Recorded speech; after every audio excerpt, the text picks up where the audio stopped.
नमस्कार दोस्तों, मैं शरद वर्मा विज्ञान धर्म में आपका स्वागत करता हूं। विज्ञान धर्म, जैसा कि इसका नाम है, साइंस और धर्म दोनों को ऐसे को रिलेट किया गया है कि आप समझ सके कि धर्म और साइंस कैसे आपस में मिले हैं। अब जैसे कि हमारा सब्जेक्ट है ज्योग्राफी। ज्योग्राफी में मैं आपको ये बताऊंगा, क्योंकि ये पूरी जो ब्रह्मांड है वो साइंस पे भी चल रहा है और कोई ना कोई प्राकृतिक ताकत भी उसको चला रही है, ये तो आपको मानना ही पड़ेगा। अब ज्योग्राफी में जो भी मैं आपको यहां पर बताऊंगा वो साइंस से रिलेट करके मैं आपको बताऊंगा, तो इसको ध्यान से सुनिएगा, क्योंकि इसके लिए मैंने पुराने जितने भी 10 साल या 15 साल पूरे पेपर का मैंने सर्वे किया और मैंने ये देखा कि यूपीएससी में किस प्रकार का उन्होंने पैटर्न अपने आप को चेंज कर लिया है।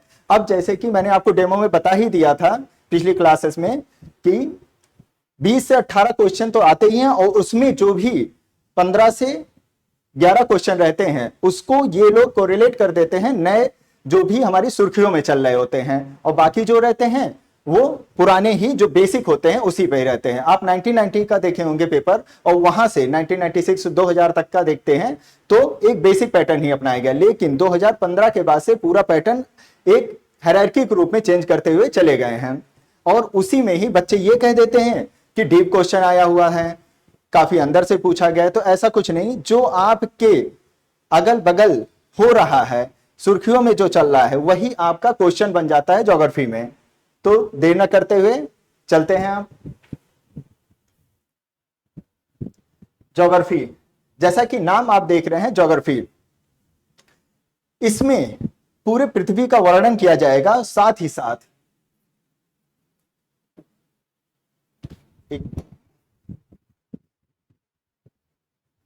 ओके। ज्योग्राफी में मैं आपको बताऊंगा पूरे पृथ्वी के बारे में, इसके सतह के बारे में, और पृथ्वी की जो आंतरिक परतें होती हैं, वायुमंडल कैसा होता है, उसके बारे में मैं आपको पूरी जानकारी दूंगा। अब पृथ्वी की सतह स्थलीय सतह भी होती है और जलीय सतह भी होती है। अब जो स्थलीय सतह है, जैसे कि इसमें आप मैदान हो गया, मैदान, पर्वत, पठार, ओके, इसकी पूरी जानकारी आपको स्थलीय सतह में मिल जाएगी। और जलीय सतह में क्या होती है कि इसमें जो महासागरीय तट होता है, ओके, जो स्लोप उसका होता है, और जो महासागरीय पूरा मैदान फैला हुआ है उसका पूरा यहां पर विवरण दिया जाएगा। और इसके अलावा आंतरिक परतें, पृथ्वी के अंदर क्या क्या घटित हो रहा है, कैसे वो अपने आप को स्टैब्लिश किए हुआ है, कौन सी इलेक्ट्रोमैग्नेटिक फोर्स उसको जनरेट ऐसा कर रहा है कि उसके कोर को आपस में मिलाए हुआ है, तो इसकी पूरी जानकारी इसमें मिलेगी। प्लस वायुमंडल, इसके बिना तो जीवन संभव ही नहीं है। तो इन सब का जो समावेश है वो है अपनी ज्योग्राफी में। नेक्स्ट पॉइंट,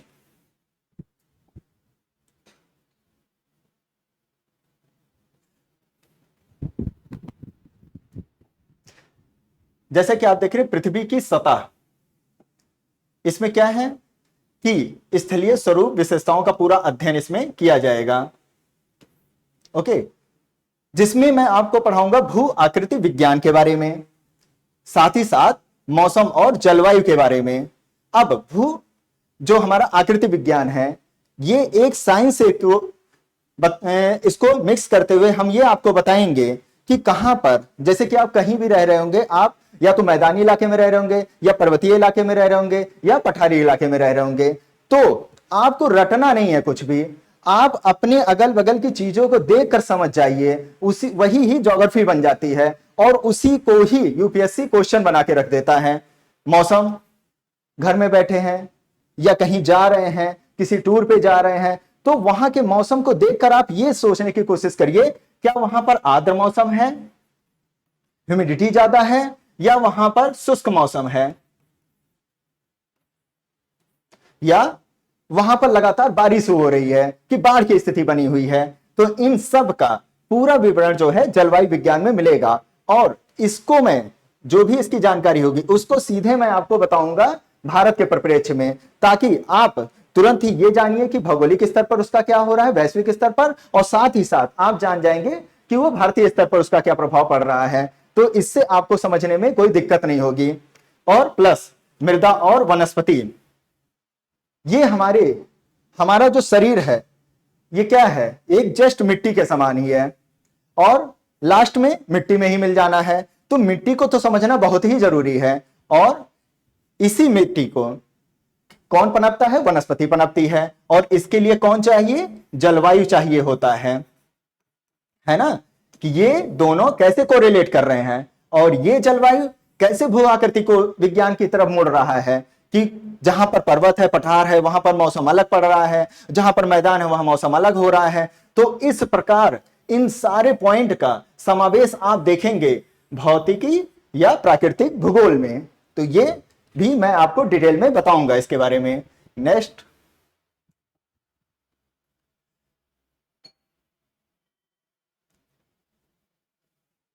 अब चलते हैं नेक्स्ट टॉपिक पे, जिस पे मैं आपको बताऊंगा जो पृथ्वी की सतह के अस्थायी और परिवर्तनशील स्वरूप है उसके बारे में।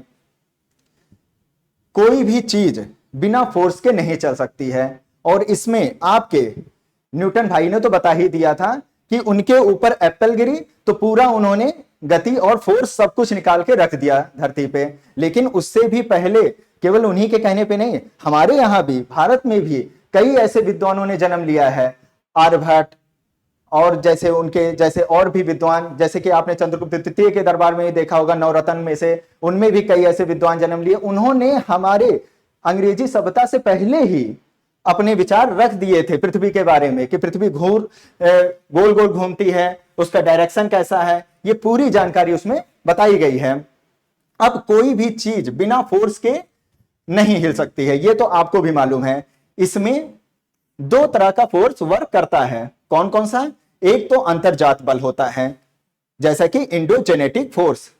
अंतर्जात बल क्या, आपके अंदर का बल? नहीं, ऐसा नहीं। पृथ्वी के भी एक अंदर का बल होता है, वो भी तप रही है, गर्म हो रही है, अंदर ही अंदर उसमें भी क्रियाएं हो रही हैं, तो उसका भी प्रभाव अंतर्जात बल के रूप में देखने को मिलता है। और वो बल जब पृथ्वी काफी क्रोध में चली आती है तो उसका परिणाम निकल के आता है कि भूकंप आ गया, ज्वालामुखी आ गया, तो वो सब देखने को इसमें मिलता है। अब अंतर्जात बल में दो क्रियाएं होती हैं। एक तो बहुत ही धीमे धीमे होती है, आप जिस पृथ्वी पर खड़े हैं इस पर भी बहुत ही स्लोली प्रोसेस से हर चीज हो रही है, लेकिन आपको पता नहीं चल रहा है उसके बारे में, वरना तो आप गिर ही पड़ेंगे। तो एक तो होता है कि बहुत ही धीमी गति से क्रिया हो रही है और दूसरा बहुत ही तीव्र गति से। और जब तीव्र गति से क्रिया होती है तो या तो भूकंप आता है या ज्वालामुखी फट जाती है, जिसमें जान माल की बहुत ही ज्यादा हानि हो जाती है। तो कोशिश यही करिए, धरती माता को बचाए रखिए, क्योंकि वो भी तो हमारी माता ही हुई ना।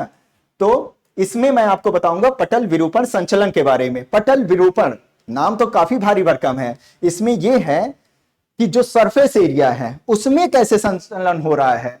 सरफेस का ये मतलब नहीं कि आपके जिस पे खड़े हैं वही एकदम घूम रहा है, नहीं, उसके अंदर भी कई परतों में पूरी पृथ्वी डिवाइड हुई है। वो कैसे चक्कर लगा रही है, कैसे आपस में घूम रही है, कैसे एक चट्टान दूसरे चट्टान से टकरा रही है, अवजात बल या अपकेंद्रीय बल, इन सब की वजह से ये क्रियाएं हो रही हैं। जिसमें मैं आपको बताऊंगा टेक्टोनिक मूवमेंट के बारे में। जब भी भूकंप आता है, देखिए न्यूज में हमेशा एक खबर सुनने में आ जाती है, हर कोई टेक्टोनिक मूवमेंट के बारे में ही पढ़ाने लग जाता है।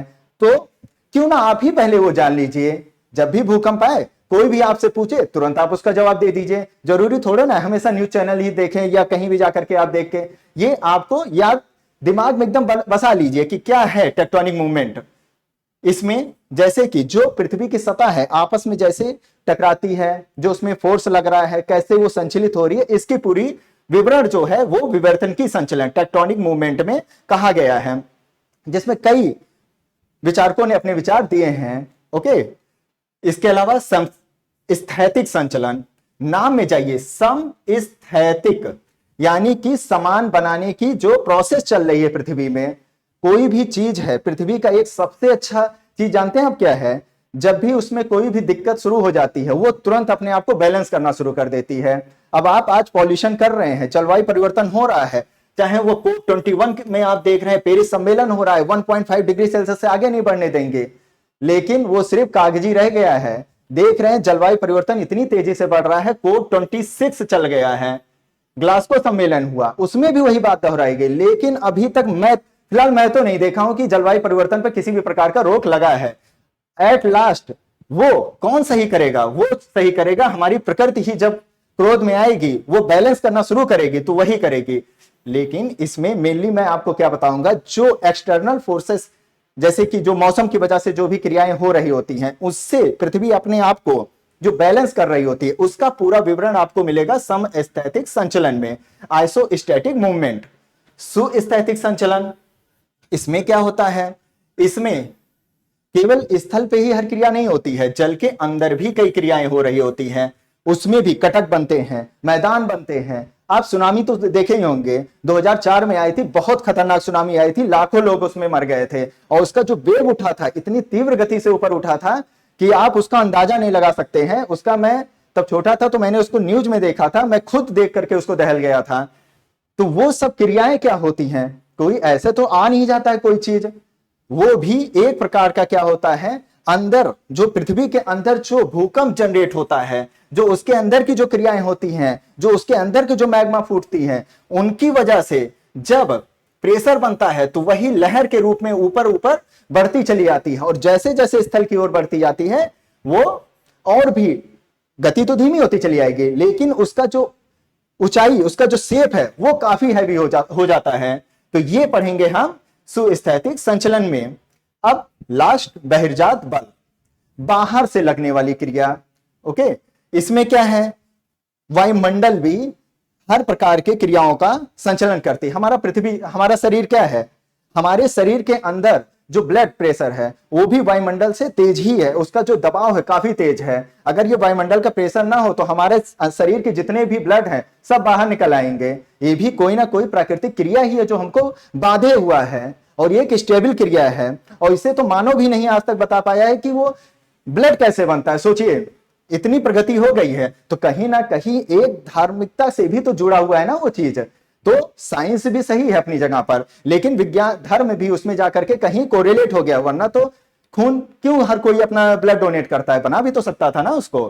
तो बहिर्जात बल, वही चीज धरती क्या कर रही है, वो एक्सटर्नल जो फोर्सेस लगा रही होती है, जो भी क्रियाएं, मौसम जैसे कि बादल फटना कभी हो गया, या क्या कहा जाता है, मौसम चेंजेस होते रहते हैं, हवाएं चलती रहती हैं, कहीं धाराएं चलती रहती, तो वो सब भी इफेक्ट जो डाल रही हैं हमारी पृथ्वी पर, उसका पूरा विवरण आपको दिया जाएगा एक्सोजेनेटिक फोर्स में। चलते हैं नेक्स्ट पॉइंट पे।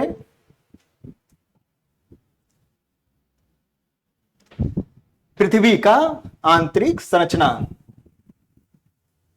आप ही के अंदर आंतरिक संरचना नहीं होती है, पृथ्वी भी अपनी आंतरिक संरचना एक बनाई हुई है। हाँ, हालांकि ये चीज है कोई अभी तक अंदर जा नहीं पाया है इसके, बस एक विचार के जरिए ही, एक भूकंप के जो भी तरंगे होती है ना, उनके जरिए कुछ, या तो जैसे कि इसमें क्या है कि आपने घनत्व तो सुना ही होगा,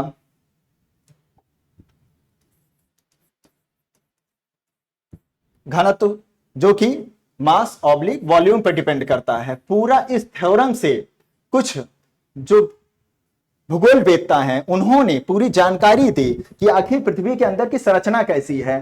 ओके, बिना साइंस को तो यह काम संभव ही नहीं हो पाया था। तो पृथ्वी की जो आंतरिक संरचना है उसको 4 भागों में डिवाइड किया गया है, लिथोस्फीयर यानी कि स्थल मंडल। अब इससे पहले मैं आपको एक जानकारी और दे देता हूं, ये कुछ केक के आकार में हमने पृथ्वी को काट लिया है, बस आप इसे खा मत लीजिएगा। ये है क्रस्ट और ये पूरा पोर्शन है मेंटल और ये है कोर। ओके, जैसा कि आप देख रहे हैं क्रस्ट, मेंटल, कोर, और कोर भी 2 भाग में डिवाइड हुआ है।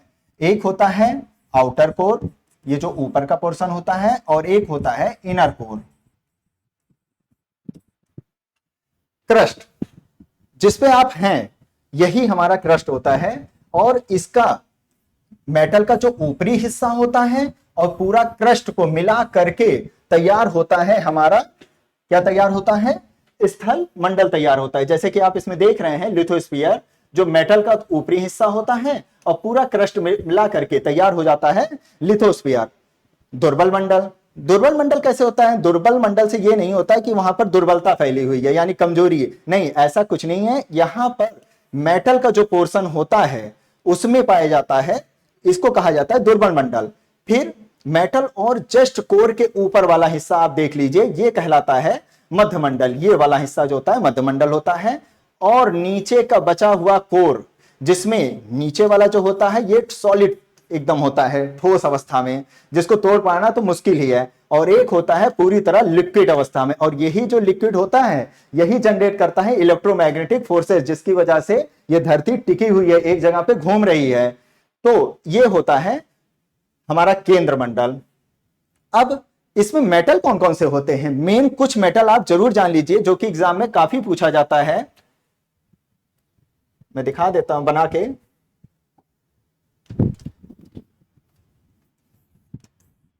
जो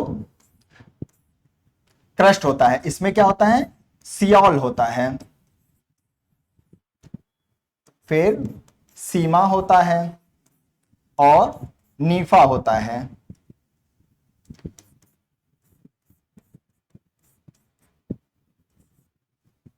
ये किसी लड़का या लड़की का नाम नहीं है, ये एक्चुअल में है जो उसमें मेटल पाया जाता है उसका नाम। शियोल जो मेटल है उसके दो वर्ड जो आगे के होते हैं उनको लिया गया है। सिलिकॉन और एल्युमिनियम का जो कॉम्बिनेशन होता है ये पाया जाता है क्रस्ट में। और सीमा ये सिलिकॉन और मैग्नीशियम का कॉम्बिनेशन होता है जो कि पूरे मेटल और क्रस्ट के कुछ हिस्सों में पाया जाता है। और बाकी जो कोर वाला हिस्सा होता है उसमें आयरन और निकेल होता है, जिसे एक शॉर्ट फॉर्म में क्या कहा जाता है? नीफे कहा जाता है। तो इसे आप जरूर याद रखिएगा, कभी कभी सीक्वेंस में पूछ लेता है, कभी कभी क्वेश्चन में ऐसे भी पूछ लेता है कि भू प्रॉपर्टी पर सबसे ज्यादा कौन से तत्व पाए जाते हैं। तो उसका मैं सबसे आसान तरीका मैं बता देता हूं। आपने सीआर का नाम सुना होगा, तो आप बोलिए ओ सियोल, यानी कि ऑक्सीजन, सिलिकॉन और एल्युमिनियम, ये कॉम्बिनेशन आप जरूर याद रखिएगा। सबसे ज्यादा अगर भू प्रॉपर्टी पर पाया जाता है तो वो होता है ऑक्सीजन, दूसरे नंबर पर सिलिकॉन और तीसरे नंबर पर क्या होता है? एल्युमिनियम। इसके बाद भी और भी तत्व पाए जाते हैं, लेकिन मेनली इसी पर ही क्वेश्चन ज्यादा पूछ लिया जाता है, तो इसे भी याद रखिएगा। ऐसा ना सोचिएगा कि यूपीएससी तो इतना आसान कहां से पूछता है, कभी कभी ये भी क्वेश्चन रख देगा, एक दो पॉइंट में मिला करके रख देगा। जैसे वो सियाल, सीमा, निफा के बारे में थोड़ा सा एक पॉइंट रख देगा, और भू प्रॉपर्टी में कितना तत्व पाया जाता है उसके बारे में रख देगा, फिर इन्हीं का कॉम्बिनेशन करके और लास्ट में एक सुर्खियां भी जोड़ देगा। ये बन जाता है पूरा हमारा एक क्वेश्चन। चलते हैं अपने नेक्स्ट पॉइंट पर। असांतत्य, ये क्या होता है?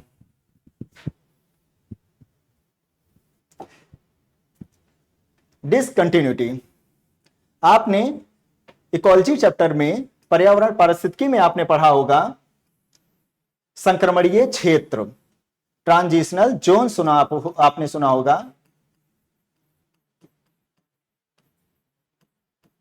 जहां पर दो अलग अलग जोन की अपनी एक ही विशेषताएं वहां पर जाकर के मिक्स हो जाती। ये वाले एरिया की बात मैं कर रहा हूं आपसे।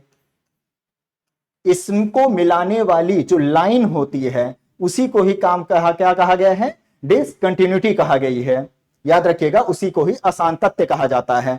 तो उसी प्रकार जो हमारा ये पृथ्वी है, इसमें भी जो क्रस्ट, मेटल और कोर होता है, ये भी कहीं ना कहीं किसी ना किसी पॉइंट पर जुड़े हैं, जिसमें आपस में कोरिलेट कर रहे हैं एक दूसरे को। अब क्रस्ट टू क्रस्ट के बीच में जो एक रेखा होती है उसे क्या कहा जाता है? कोनरेडो कहा जाता है, डिसकंटिन्यूटी। इसे याद रखिएगा, कभी कभी ये सीक्वेंस में ही पूछ लेता है आपको। तो सबसे ऊपर जो होता है क्रस्ट टू क्रस्ट को मिलाने के लिए, ये क्रस्ट टू क्रस्ट को मिलाने के लिए होता है कोनरेडो डिसकंटिन्यूटी। दूसरे नंबर पर आता है जो ऊपरी अपर मेंटल होता है और क्रस्ट का जो हिस्सा होता है, इसको मिलाने वाली रेखा को क्या कहा जाता है? मोहो डिसकंटिन्यूटी कहा जाता है, सेकंड। फिर अपर मेटल और लोअर मेटल को मिलाने वाली जो पॉइंट होता है, जो रेखा होती है, लाइन होती है, उसे कहा जाता है रेप्टी डिसकंटिन्यूटी। फिर उसके बाद गुटेनबर्ग आ जाता है, जिसमें लोअर मेटल और आउटर कोर का कॉम्बिनेशन होता है। और लास्ट आउटर कोर और इनर कोर, ये जहां पर मिल रहे होते हैं उसे कहा जाता है लेहमैन डिसकंटिन्यूटी। तो ये सीक्वेंस आप जरूर याद रखिएगा, कोनरेडो, मोहो, रेपटी, गुटेनबर्ग और लेहमैन। ओके, तो ये थी डिसकंटिन्यूटी के बारे में। अब चलते हैं नेक्स्ट पॉइंट पर।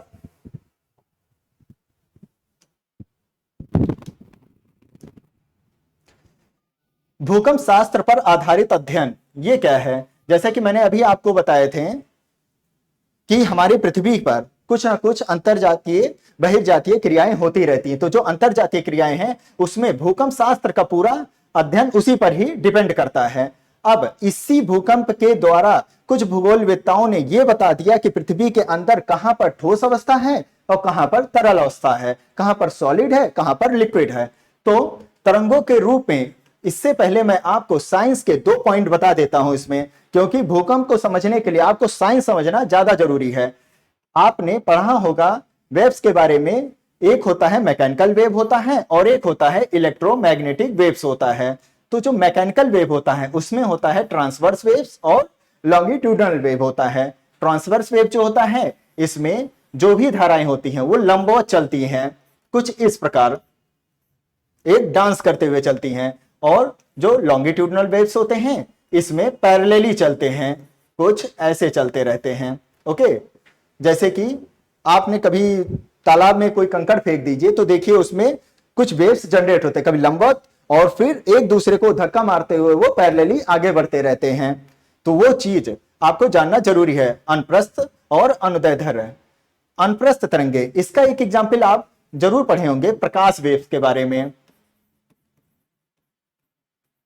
ये भी अनुप्रस्थ ट्रांसवर्स वेव पर ही वर्क करता है। और जो हमारा अनुदैर्ध्य तरंगे होती हैं ये ध्वनि पर वर्क करता है। जैसे कि जो ध्वनि तरंगे होती हैं वो काम करती हैं लॉन्गिट्यूडनल वेव्स पे। तो इन्हीं की तरह ही जो पी तरंगे हैं, एस तरंगे हैं और एल तरंगे, 3 तरंगे होती हैं वेव्स भूकंप में, ये भी जान लीजिएगा। इसके अलावा और नहीं होती हैं और यही तीनों आ करके सब कुछ विनाश मचा देती हैं। इसके बारे में डिटेल बता देता हूं थोड़ा सा, जो कि एग्जाम की दृष्टि से बहुत इंपॉर्टेंट है।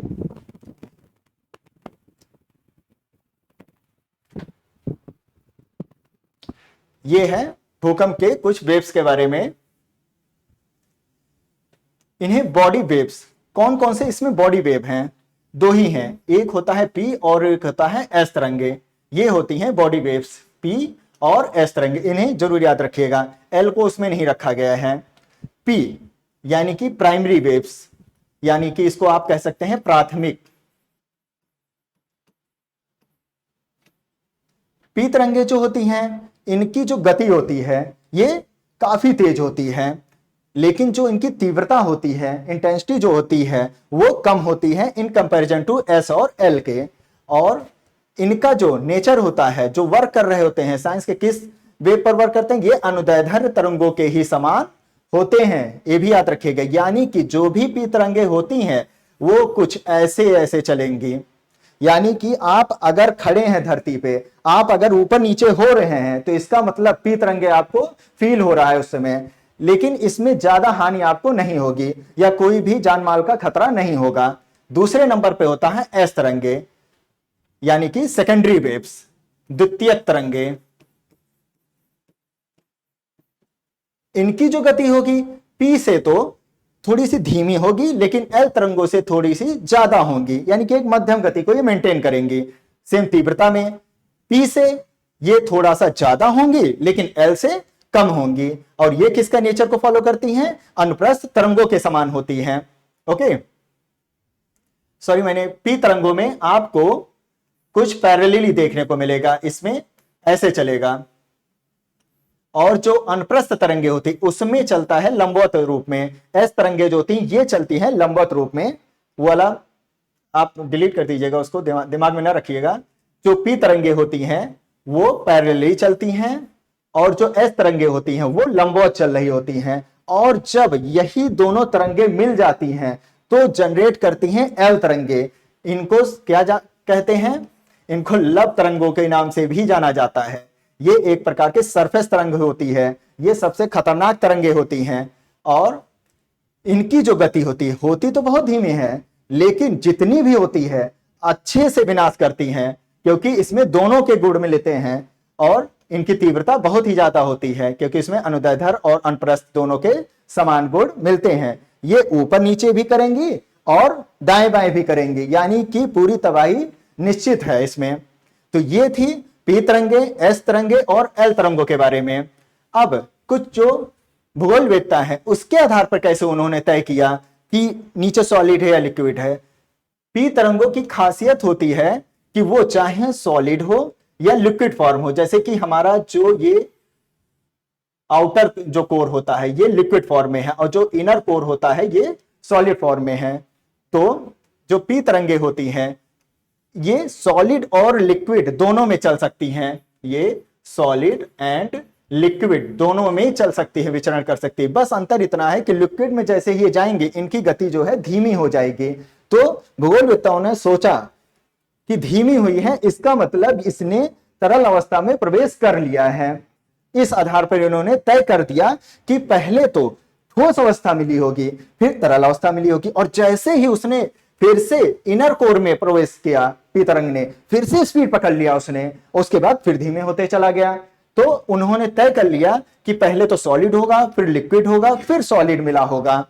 और एस तरंगों की क्या खासियत है, ये भाई साहब जो हैं ये लिक्विड में नहीं चल पाते हैं, एकदम शांत पड़ जाते हैं, ये केवल और केवल सॉलिड अवस्था में ही चलते हैं। ओके, तो इसके आधार पर तय किया कि जहां पर एस तरंगे खत्म हो गई, बंद हो गई, यहां पर जैसे कि इस जगह पर, यहां तक वो पी तरंगों के साथ आई, लेकिन जैसे ही लिक्विड का उनको समावेश हुआ वहां पर वो एस तरंगे वहां पर गायब हो गई और नो डायरेक्ट वेव का जनरेट कर दी गई वहां पर। मतलब कि वहां से लेकर के 105 डिग्री से लेकर के पूरा जितना भी है कोई भी एस तरंगे वहां पर नहीं मिली। और जहां पर गति पी तरंगों की धीमी हो गई थी वो नो डायरेक्ट पी वेव्स कहा गया, जो कि 105 डिग्री से लेकर के 140 डिग्री के बीच में देखा गया कि यहां पर पी तरंगे बिल्कुल नहीं पहुंच रही हैं।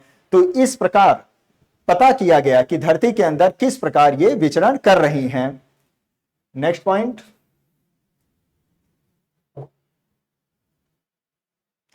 ये है भारत के परिप्रेक्ष्य में भूकंप कैसे आते हैं। जैसे कि आप देख रहे हैं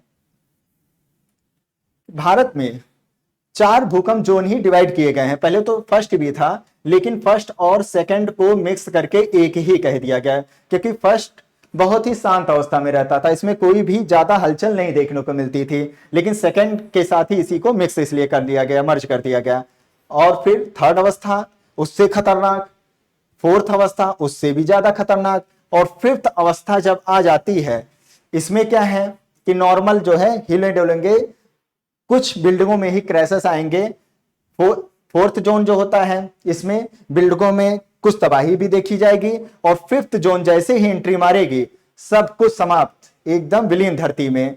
तो इसके आधार पर जैसे कि जो भी हमारा नॉर्थ ईस्ट एरिया हो गया, उत्तराखंड का एरिया हो गया, जम्मू कश्मीर का कुछ एरिया हो गया, कच्छ और भुज का कुछ एरिया हो गया, यहां पर भूकंप जोन बहुत ही तीव्र गति से आते हैं, जो कि जोन 5 में रखे गए हैं। और इसके अलावा कुछ जोन जैसे होते हैं जोन 4, इसमें थोड़ा सा इसमें तेज तो रहेगा लेकिन उतना तेज नहीं रहेगा। जैसे दिल्ली में भी ऊंचे ऊंचे बिल्डिंगें हैं, तो जरूरी है कि ऐसे बिल्डिंगों का निर्माण किया जाए, या कहीं पर भी जहां पर भी ऐसे बिल्डिंगों का निर्माण किया जाए कि वो भूकंप रोधी हो।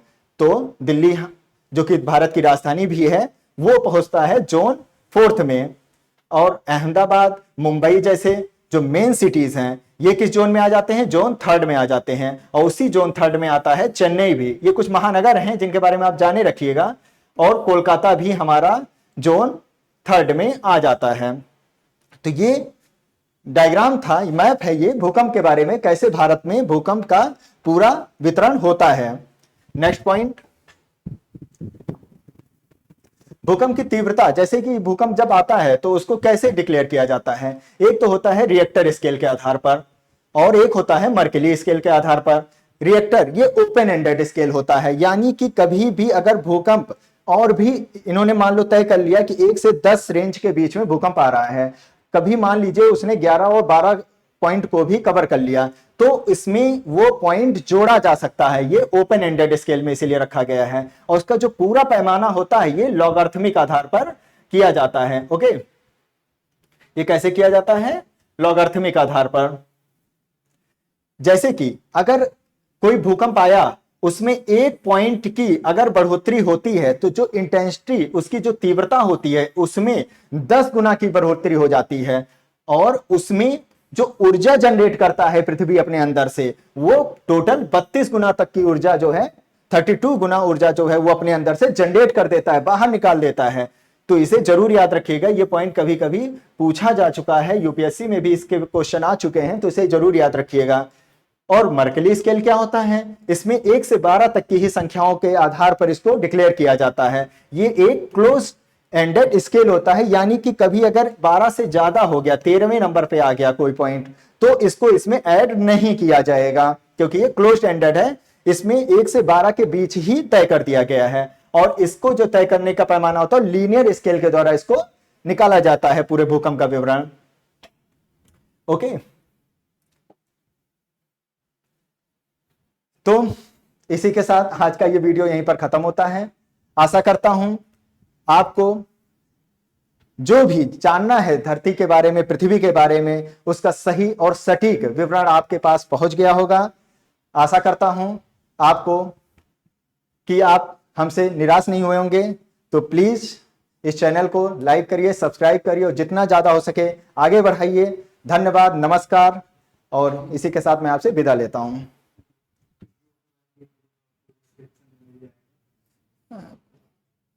पीडीएफ डिस्क्रिप्शन में डालूंगा, आप पीडीएफ इसको देख लीजिए। अच्छा, और ये पीडीएफ जो है आपको डिस्क्रिप्शन में मिल जाएगा, तो वहां से आप इसको ले सकते हैं। ओके, धन्यवाद।